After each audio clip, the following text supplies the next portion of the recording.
Hello and welcome to PCMag Live. I'm Dan Costa. She is Samara, Lynn, and we've got a great show for you today. We're going to break down the top tech news of the day. We are going to answer one of your reader questions, and then we will show you one very cool thing from our lab that just got into our lab, even if it looks like it got here 20 years ago. Let's start with the big story of the day, which is that Edward Snowden is back in the news. He's going to appear on the cover of Friday's edition of Wired, literally draped in an American flag. I think it's a little heavy-handed imagery, if you ask me, but Perhaps. he does have a few more revelations for us. The most interesting one I found was this Monstermind program, which indicates that the NSA has been automatically retaliating against cyber attacks, regardless of where they come from, in sort of an automated war games-like way, with not a lot of thought process in terms of what the consequences of those retaliations might be. Yeah, I mean, it's like some pretty crazy out there stuff that he's disclosing, if it's true. And apparently, he also says this could apparently maybe destabilize international relations. Yeah, because you're basically, wherever, I mean, what if you attack the wrong people? What if you misidentify where it's coming from? What if it's coming from China, but it's not the Chinese government? And yet you're automatically attacking their systems in return. Right. And the problem is nobody knows how this works because, of course, it's all top secret. That's right. And he also, that is a very real issue, what you just pointed out, because he did indicate that a lot of where these attacks can be initiated from are in these third-party warehouses in foreign countries. So it could look like it's coming from another country when it's actually coming from the NSA. There's a lot of great quotes in the Wired story. One of them, he says, "I care more about the country than about what happens to me.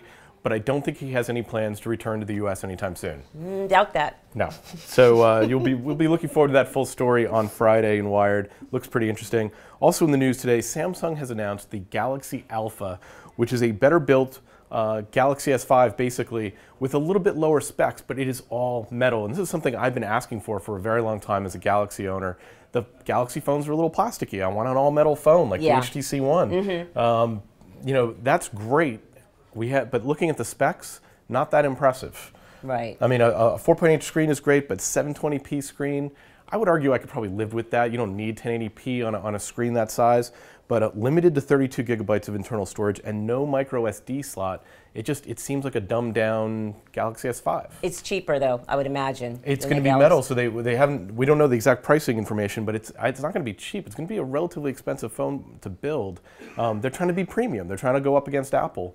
But I think in order to be premium, you gotta make the features be premium too. And is that going to affect the HTC One, which I have and I quite frankly love? I mean, we love the HTC One as well, and I think basically we've all agreed that HTC One is probably the best built Android phone on the market. We put it up against the Galaxy S5. That when it comes to features, the 5 kind of edges it out, but it's directly going after that market. I mean, people that care about quality, that want to build and carry a really beautiful device. I haven't held it yet, but I think it's a step in the right direction if they can make the features match the looks. It's going to convert iPhone users, right, Dan, finally? I'm hoping. Well, we'll see in September when the new iPhones come out, assuming they do come out in September, whether or not they're going to be a real alternative. I think people stick with what they've got. Nobody wants to switch platforms. The grass is always greener on the other side, but ultimately nobody wants to move their whole digital life onto a different platform unless they have to. Very true. Let's move on to some unhappy people working for Yelp. A group of Yelp reviewers have filed a class action lawsuit to basically get paid for their written reviews on Yelp, which seems strange because this has been going on for years. Users have been writing user reviews since the beginning of the internet, and no one has ever gotten paid. Everybody kind of understood this is how it worked, but now Yelp users want to get paid. It's insane. I mean, their argument is that because Yelp does employ a number of professional reviewers, they call them scouts, the fact that these people are doing it for free and it's the same work, they figure it's a violation of U.S. labor laws.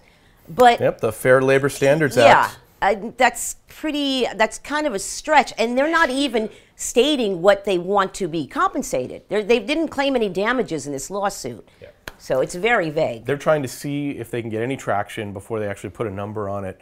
But I don't think they've got a leg to stand on here. I bet the terms of service, when you log into Yelp, make it very clear that they own your content that you post to that site, and there's not a lot you can do about it. I mean, they're not getting coerced, and it's as if, you know, if people submit a letter to the editor to a newspaper, it gets published, and they're like, okay, well, I'm doing the same thing as somebody who writes an editorial. Pay me. Yeah, It doesn't work like that. I mean, there is a lot of value to those user reviews, but this is the way every social media platform works. It's the way Facebook works. Right. It's the way Twitter works. Once you post it up there, you do not own it anymore. Right.